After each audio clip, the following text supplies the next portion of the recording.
നമസ്കാരം സുഹൃത്തുക്കളെ, ഞാൻ ഇന്നൊരു ടിപ്സാണ് നിങ്ങളെ പരിചയപ്പെടുത്താൻ പോകുന്നത്.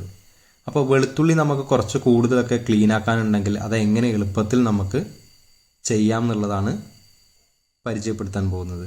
അപ്പോൾ ഞാനിവിടെ എടുത്തിരിക്കുന്നത് 1 കിലോ വെളുത്തുള്ളിയാണ്. അപ്പോൾ അതെങ്ങനെ ഈസി ആയിട്ട് ക്ലീൻ ആക്കാമെന്ന് നമുക്ക് നോക്കാം. ഞാനിവിടെ വെളുത്തുള്ളി തോലോടു കൂടിയാണ് കട്ട് ചെയ്യുന്നത്.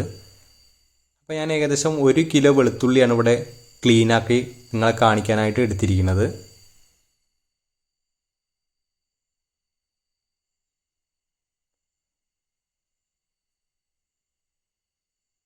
അപ്പോൾ ഇങ്ങനെ ഒരു രീതി ഞാൻ നിങ്ങളെ പരിചയപ്പെടുത്തുന്നത് ഒരു ഫംഗ്ഷൻ ആയാലും ഒരു പെട്ടെന്ന് വീട്ടിലുള്ള ചെറിയൊരു പരിപാടി ആയാലും നമുക്ക് വെളുത്തുള്ളി കൂടുതൽ ആവശ്യം വരുമ്പോൾ നമുക്ക് എങ്ങനെ പെട്ടെന്ന് അത് ക്ലീൻ ചെയ്തെടുക്കാം എന്നുള്ളതാണ് ഞാൻ പരിചയപ്പെടുത്തുന്നത്.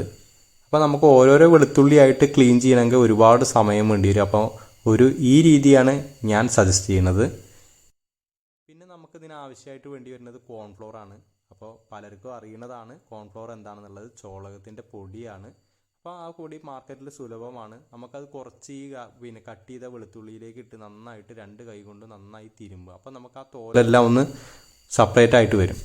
പിന്നെ വീട്ടിലെ സ്ത്രീകൾക്ക് എല്ലാവർക്കും ചേറാനുള്ള ആ കഴിവുള്ളതാണ്. അപ്പോൾ ഞാൻ ഇവിടെ ഒരു അടപ്പാണ് ചേറാനായിട്ട് എടുത്തിരിക്കുന്നത്. അപ്പോൾ നമുക്ക് കാണാൻ കഴിയും ചേറുമ്പോൾ ആ തോലൊക്കെ ഇങ്ങനെ പാറിപ്പോണത്.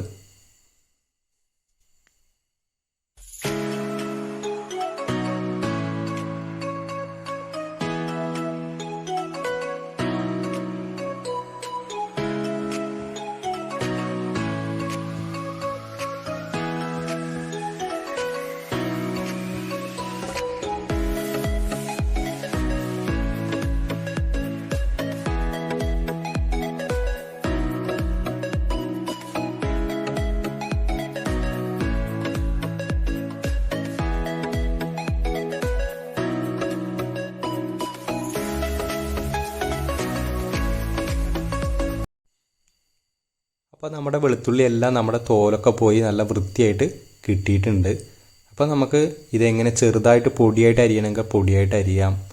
പേസ്റ്റ് ജിഞ്ചർ ഗാർലിക് പേസ്റ്റ് ഉണ്ടാക്കാനാണെങ്കിൽ പേസ്റ്റിന് ഉപയോഗിക്കാം. അപ്പോൾ നമുക്ക് എളുപ്പം തോല് കളയാനുള്ളൊരു വഴിയാണ് ഞാൻ പറയുന്നത്. അപ്പോൾ നിങ്ങൾക്ക് ഈ വീഡിയോ ഇഷ്ടപ്പെടുകയാണെങ്കിൽ നിങ്ങളുടെ സുഹൃത്തുക്കളിലേക്കും കൂടി എത്തിക്കുക. നിങ്ങൾ എൻ്റെ ചാനൽ ആദ്യമായിട്ടാണ് കാണുന്നതെങ്കിൽ സബ്സ്ക്രൈബ് ചെയ്തിട്ടില്ലെങ്കിൽ സബ്സ്ക്രൈബ് ചെയ്യുക. തൊട്ടടുത്തുള്ള ബെല്ലൈക്കണും കൂടി ഒന്ന് എനേബിൾ ചെയ്യുക. Thank you for watching. അടുത്ത വീഡിയോ ആയിട്ട് നമുക്ക് വീണ്ടും കാണാം.